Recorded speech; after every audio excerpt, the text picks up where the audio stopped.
ছাড়ুন। রসে লবণ দেব নাকি?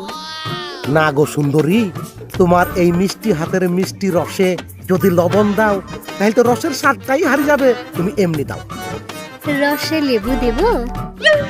না গো সুন্দরী, লেবু লবণ কিচ্ছু দিতে হবে না, তুমি এমনি দাও।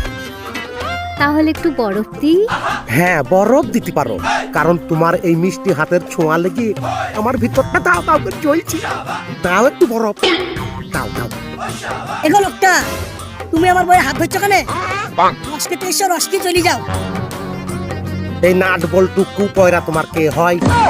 ও আমার স্বামী হয়। ছি ছি ছি ছি, হাগো তোমার কোনো চয়েস নাই? তুমি এত সুন্দর লম্বা চওড়া মেয়ে, আর তোমার স্বামী নাটের বল্টু, ওই ছেলের সাথে তোমার বিয়ে কিভাবে হয়েছে?